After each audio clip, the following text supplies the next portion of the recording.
Africa's biggest celebration of the successes and innovations being engineered by women from innovations across the tech sector certainly do not leave a shy eye, and that is why we long live celebrate women in technology. And today on Game Changers, we pay special tribute to recognize the efforts of women in this industry, and we look at what lies ahead this year 2020 and the unpredicted future of innovation. Now, joining me to discuss the successes and more, I'm joined by Maureen Juguna, Senior Director Engineering Experience at Andela, Kenya. Welcome, Maureen, to the show. Thank you. Thank you, Tabitha. Okay, great. Now, Andela is an engineering services provider company. Just give us a wider scope on what it is all about. Okay. So Andela is an engineering as a service organization. And what we do is we enable organizations to build engineering teams in a cost-efficient way, in a way that they're able to get their products faster to the market. Okay, great. Now, technology is wide and advancing, yeah? So then what can then we say are the strides that women have made in the tech industry? But maybe let's just begin with where we started in the tech industry as women. So the tech industry has been evolving, and I think even moving away from tech, if you look at how organizations have been empowering women, it's starting to change.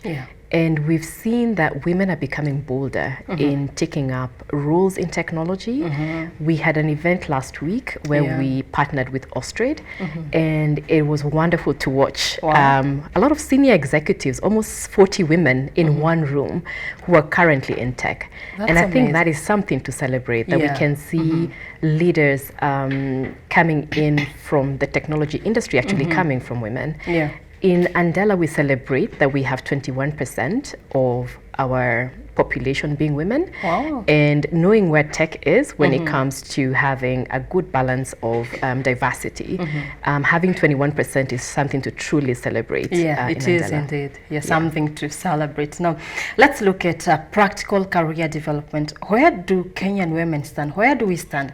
And far wide in Africa as a whole, because technology, you are not only targeting Kenya, but also Africa as a whole. When it comes to career development and career growth, it varies in understanding from individual to individual. And why I say that is, when you think of development, you think of either I'm growing from one level to the next, or I'm developing my skill and capabilities. If I think of how we're currently growing, it's important that we understand that growth from one level to the next requires that I potentially work with somebody who's grown more than I have, and I aspire to be in the level they're in. So one of the things that we typically encourage, especially in technology, because we have fewer women in technology, is to ensure that we have the women who have gotten into the senior roles, educating and empowering women who have not gotten into those senior roles. And having the engagement sessions that we had last week, for example, is one avenue to bring women who are more experienced to come in one room, discuss the challenges they've faced, discuss and celebrate the opportunities they've had, and use that platform to then educate women who are not there yet.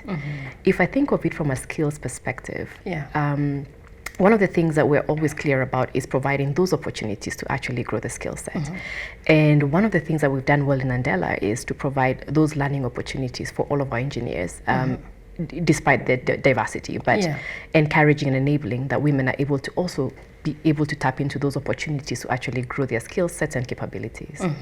Okay, great. Now, looking at the numbers, women are fewer when it comes to technology. Then from your point of view of where you stand, what do you think we can do to have more women get into the tech industry? We went through some statistics last week, and it was alarming. We found out that 60% of publicly owned tech companies have 0 women sitting in the board.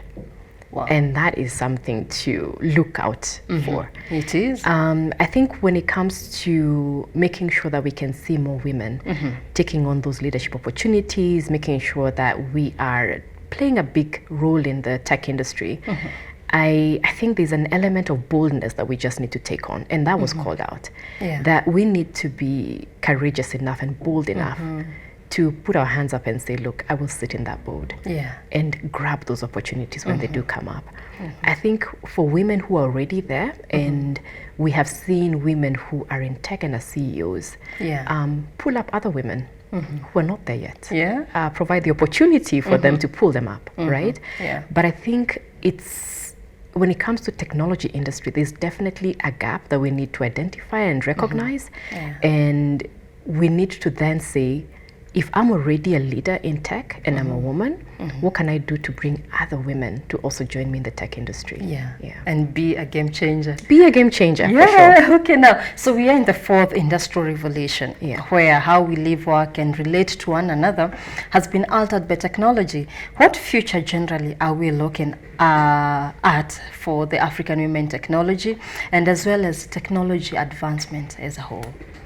When I think of the fourth generation, I think for me it's more around information availability and the information age, and that's something that we need to recognize and appreciate that's where we are at. When it comes to thinking of now being in an information age revolution, it's important that we think of even how we work, because companies are no longer looking at talent from a geographical perspective. So they won't say, I'm going to hire a tech person because they sit in Kenya or because they sit in Nigeria. They think of skill. And if you think of the information age, what's happening right now is global organizations are starting to see opportunities of finding talent across the globe, not just in their specific geography. And they're looking at, if I find talent, are they able to add value to my organization? Not are they able to sit in my organization, is from wherever they are, from wherever they're sitting, whether they're sitting in Africa or they're sitting in Asia, are they able to provide value back to my organization? And as Andela, this has been a great opportunity for us because we work in distributed teams, and what that means is I can be sitting in Kenya, but I can be working with a wonderful company sitting in the US. Amazing. And we've seen some of our engineers being brought together to deliver value, for example, in a company like GitHub that doesn't sit in Kenya. But we've also seen some of our engineers sitting in Kenya and working with grand companies like Safaricom. So being able to identify that we can have talent sitting across, but that talent can be brought together to provide value across the globe.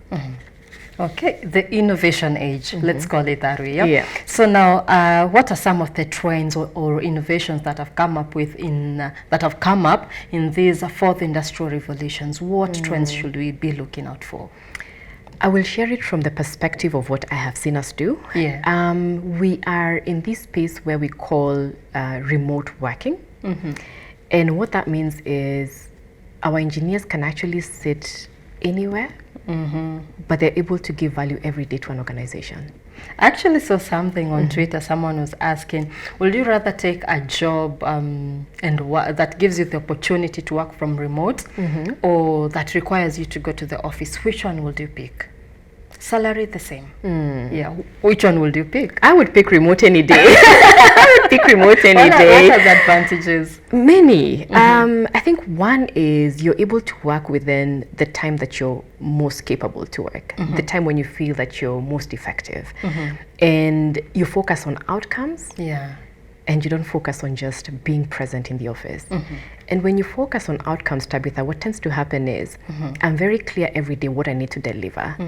The how I do it and when I do it is entirely up to me, because you're focusing on, am I giving value back to you? If you think of the young generation, they want to work for multiple companies at the same time. They want to have the flexibility to work from anywhere. And it's the reality, that's the future of work. So if you're able to do it now, then definitely you are able to tap into more talent. You're able to keep them a lot more engaged, and you're able to see a lot more value coming back into the organization. But then doesn't that affect your relationship with colleagues? Like maybe say I worked at Safaricom, or maybe MTN in South Africa, and there's no record of that. There's no one who can say or quantify, yes, he was my colleague. How does that work? It works in two ways. I think the first way I'd look at it is connecting back. If I'm an engineer working in another organization, I want to connect back with Andela first, right? And we do find opportunities where we connect our engineers back into Andela for them to get a sense of true celebration of the work that they're doing, and for them to always have a place where they can rejuvenate themselves, rebuild their skill.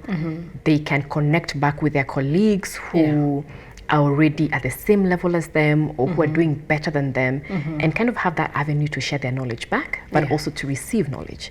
So I think that's one avenue. The second avenue we found that works for us is, aside from them being part of our team, we found the teams they work in, so the organizations they've gone to deliver value for, also appreciate them as individuals and as teams that have gone into their organizations. So we're in this space where our teams actually get celebrated and appreciated and acknowledged in two different organizations, which I think for me is actually a better way and a better model compared to just focusing on them just being in that organization and not connecting them back, but at the same time ensuring that the companies they're going to work with truly can see the value they're providing into that organization. Okay, then what are some of the other innovations or trends? I think for me, if I think of even when it comes to opportunities for learning, we've always really focused on, I have to go into school to gain this knowledge back, or I have to go for a certain course and build my skills and competencies from going into a school. But we found that the opportunities of being able to work with a company where you truly apply your skill and you're able to scale up your skill is actually more powerful and impactful in terms of growth. And if I think of, and I'll keep drawing back to Andela because I think there's some fantastic things that we're doing from a tech perspective. We currently work with grand organizations. And because of that, our engineers are able to go and work in companies where they can truly apply their skill set, and because of that, then they're able to grow themselves. And if you speak to anybody who's in tech today, the one thing they look for is, if I'm in tech and I'm a developer, I want to be in a space where when I'm applying my skill, I'm actually doing real development work, right? And that way I'm able to grow. So I think that's something else I'd think about in terms of the opportunity to actually be able to apply the skill where the value is the most, and where my skill is actually utilized at its most capacity. Okay, great. Now, as women, and from Andela's perspective and how you've worked with other people, grand organizations, how then do we deal with challenges that you are facing? And Tabitha, I think challenges can vary. Do we want to speak to challenges from, working in tech, or women working in tech? When it comes to women working in tech, I always say, let's first take it from a diversity standpoint to say that, fact is, women in general are underpaid. I think they say in statistics 75% women are currently underpaid. One challenge. The second challenge is women are looking for opportunities where they're able to truly balance how they deliver at work, but also truly balance how they deliver at home. If I think of what we're doing from that perspective, we currently have provided different avenues for our women to be able to find that opportunity to balance. And one of them is the one that you and I were just speaking about in terms of remote working. If I'm working from a remote perspective, I can be able to use my time the best way I can. So I can pick a time when I'm most effective, depending on what my schedule looks like. And that way, I'm able to balance when I'm delivering at work, but also when I'm delivering at home. So that's one way. The second way is, we have provided also at our workplace, if you do come to our workplace, we have spaces like the creche.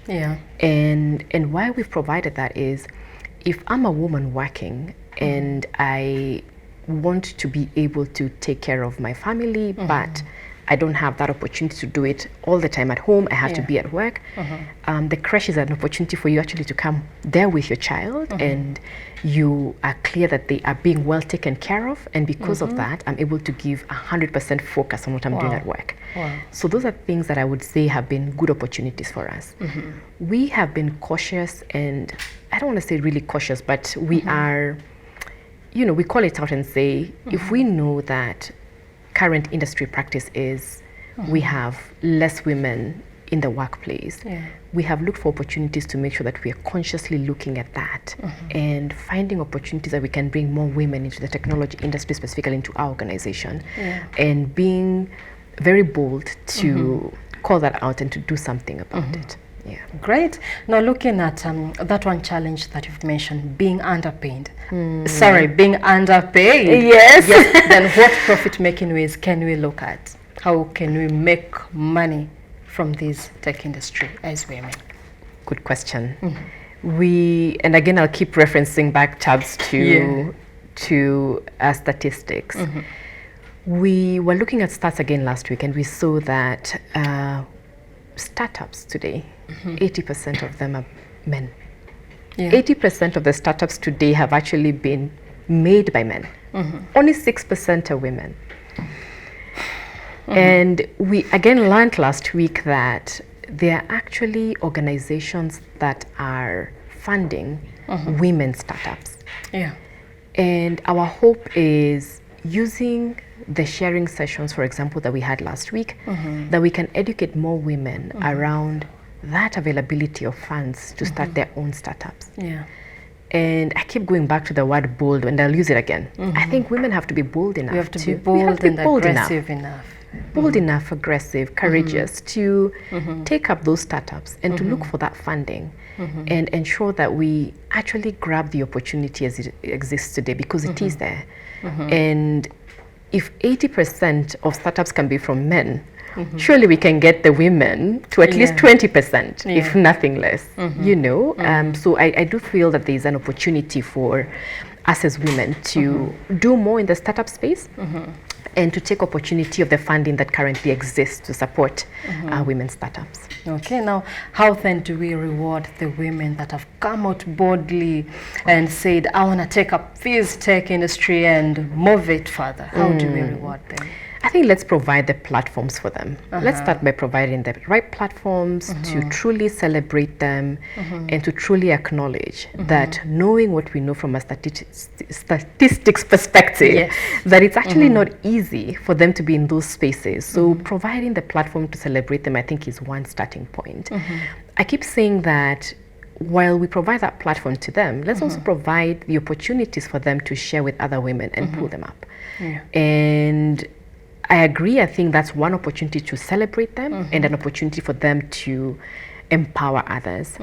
The forum like what we had last week with the Australian trade and Andela, the partnership that we had last week was one avenue to start celebrating. So bringing those women in one room and saying, we recognize that, you know, women in leadership is not a given and that you're here today. So providing forums like that, where we bring those women and we get them to speak about the challenges they've had and to speak about the opportunities they've had and also the successes they've had, and using that platform to celebrate them as well. So besides Australia, how are you working or collaborating, helping women collaborate here in Kenya with other African nations? How are you doing that? So currently we have some partnerships with Akili Dada and Akira Chicks, and we use those opportunities to just work with other women. And as for us, that's a grand opportunity to make sure that we're not just focusing on building it within Andela, but also providing the environment for other women to also tap into the successes we've had in terms of having women in tech. Okay, great. Now, Maureen, a word of advice for a fellow woman out there who is maybe coming into this tech industry and they're wondering, oh my God, how do I even venture out? How do I make it here? A word of advice for such kind of a woman. And also our senior CEOs who have been there in the industry. Wow, really good question, Tabitha. I think for me it would be, one, let's empower. Let's empower other women. Let's find opportunities to actually pull others up. So if I'm a woman in tech, let's grab the opportunity to empower other women. I think the second one for me is educate. Let's find opportunities to educate women in terms of what's available for them. I mentioned one of them being, we have funding. Do many women know about that? So can we find opportunities to actually educate women on that? And last one for me is, let's be bold. Let's be bold and courageous to say, I see an opportunity on a board that is tech related. Can I just be bold enough to grab that opportunity? So I think those are the three things that I would say. Empower, educate, and be bold.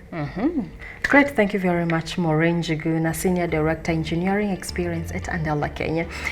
Empower, bold, educate. That's all you have to do as women to penetrate into these tech giant, or rather tech market. All right, so from me, Tabitha Muthoni, and the entire Game Changers team, we'd like to say thank you very much. The conversation continues online at Metropole TV KE on all our social media platforms, and at Tabitha Muthoni G on Twitter, and Andela Kenya on Twitter. How do you find you? Wow, it's Andela Kenya. Andela Kenya. Yes. There you have it at Andela Kenya, and also Google Works, Andela Kenya. There you have it, and until next time, be a game changer. Thank you. Thank you.